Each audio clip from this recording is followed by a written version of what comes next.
Ini kayak rapat di kecamatan aja ini. Tapi ini serius, tidak masuk akal, ya.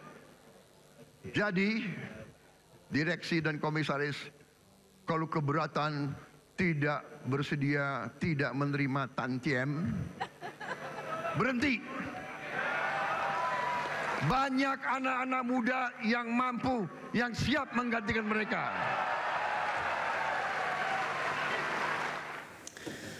Ya, efisiensi masih akan jadi nafas RAPBN 2026. Mulai dari transfer ke daerah hingga tantiem di BUMN tidak luput dari efisiensi. Untuk membahas terkait efisiensi anggaran tersebut sudah bergabung bersama kami melalui sambungan Zoom pengamat BUMN dari Universitas Indonesia, Toto Pranoto. Selamat malam Mas Toto, apa kabar Mas? Kabar baik, selamat malam.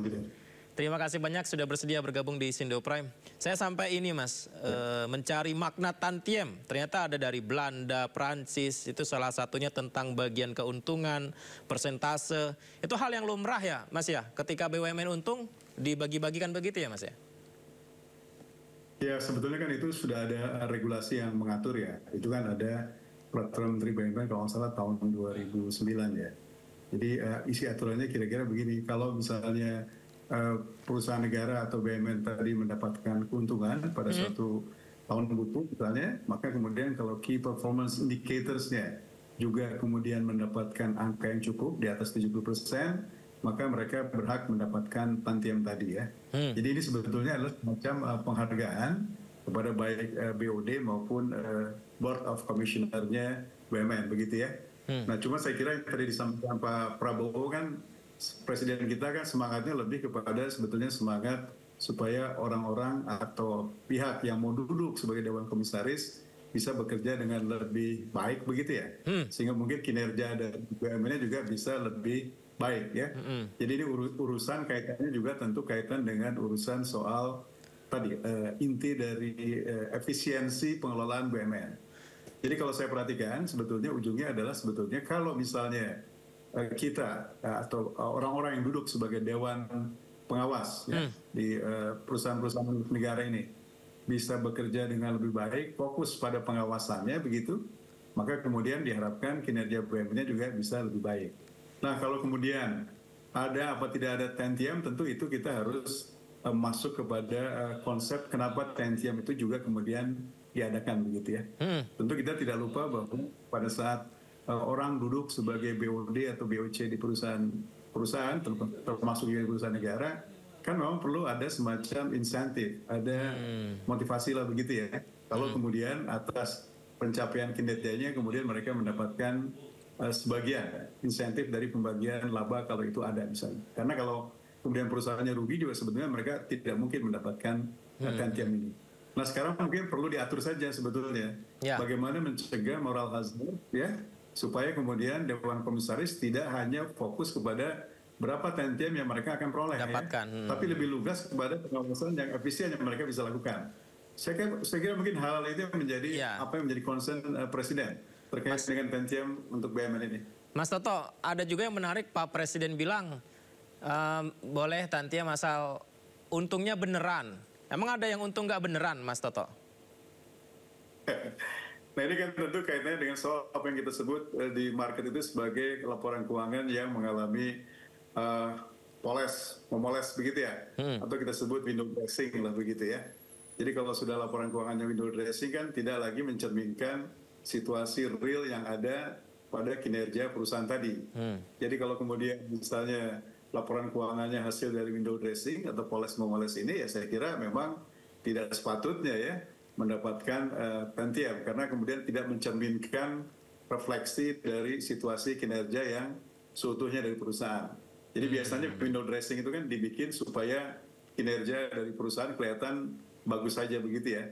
Padahal sebetulnya dari sisi yang lebih fundamental secara realnya mungkin lebih banyak juga faktor-faktor kesulitan yang dihadapi oleh perusahaan tadi. Sehingga kalau kemudian dibuat dalam angka yang sesungguhnya, mungkin angkanya kinerjanya tidak akan sebagus pada saat dibikin dengan cara window dressing tadi. Window dressing itu emang sering terjadi di BUMN, Mas Toto? Ya, kalau saya bilang sering terjadi juga saya nggak akan bilang begitu, tapi kemudian bahwa ada beberapa contoh kasus ya, window dressing di BUMN kan memang juga tidak bisa dinafikan begitu ya. Kan ada beberapa perusahaan misalnya yang sudah mendapatkan opini misalnya ya, opini yang cukup bagus dari kantor akuntan publik, begitu WTP misalnya begitu, wajar tanpa pengecualian. Tapi kemudian pada saat dicek lagi terjadi misalnya kasus-kasus manipulasi misalnya ya, yang menyebabkan kemudian terjadinya potensi kerugian yang besar pada BUMN tadi. Nah, jadi sesungguhnya dalam situasi seperti ini kan sebetulnya keuangan yang disajikan tadi tidak mencerminkan kondisi sesungguhnya dari BUMN tadi ya. Sehingga kemudian praktek-praktek semacam ini menurut saya tadi semangatnya Presiden adalah supaya ini segera dihilangkan ya. Ini kan Presiden ingin efisiensi ya. Salah satu juga yang disampaikan secara gamblang oleh Pak Presiden adalah komisaris. Jumlah komisarisnya kebanyakan katanya, banyak banget. Nih, kalau nggak salah dia bilang ingin 6 saja, kalau bisa 4. Apakah memang komisaris yang begitu banyak itu memang membebankan sebuah BUMN, Mas Toto? Ya, tentu jumlah komisaris itu kalau menurut saya kan harus menyesuaikan juga dengan size atau besarnya BUMN tadi ya. Misalnya kalau di kelompok BUMN Bank Himbara lah misalnya ya, ada Bank Mandiri, Bank BRI misalnya. Ya, kalau jumlah direksinya aja sudah hampir mendekati 9 atau 10 ya, tentu juga fungsi pengawasnya juga memang relatively harus mampu mengcover juga segmen-segmen bisnis yang akan dikelola oleh bank sebesar Himbara tadi ya, sehingga mungkin jumlah komisarisnya relatif cukup banyak ya. Mungkin agak berbeda dengan size BUMN yang lebih kecil, jumlah komisarisnya juga akan bisa lebih terbatas ya. Nah, jadi menurut saya isunya adalah bahwa kemudian ke depan yang lebih penting adalah bagaimana kinerja para dewan komisaris tadi sebagai pengawas perusahaan bisa bekerja dengan lebih baik dan lebih efisien begitu ya. Nggak cuma lihat menurut untungnya saya ya. yang penting adalah kan di dalam organ dewan komisaris tadi mereka dibantu oleh beberapa komite penunjang ya. Di situ ada komite audit, ada komite pemantau resiko, ada komite nominasi dan lain-lain. Ya. Jadi kalau dewan komisarisnya itu berhasil sebetulnya ya mengefektifkan cara kerja komite-komite tadi, sebetulnya kualitas pengawasannya bisa lebih baik ya. Nah, menurut saya mungkin problemnya adalah sebagian dewan komisaris itu menurut saya mungkin belum cukup mampu. Bagaimana mereka mengorkestrasi supaya komite-komite yang ada di bawah organ dewan komisaris tadi bisa bekerja dengan efektif. Nah, jadi dalam konteks ini menurut saya memang pada akhirnya mungkin jumlah dewan komisaris memang tidak perlu sebanyak ya yang ada sekarang misalnya di beberapa BUMN. Tapi kemudian mereka harus mampu membuat supaya koordinasi di antara para komite yang mensupport kerja dewan komisaris tadi juga harus bisa lebih baik dilaksanakan.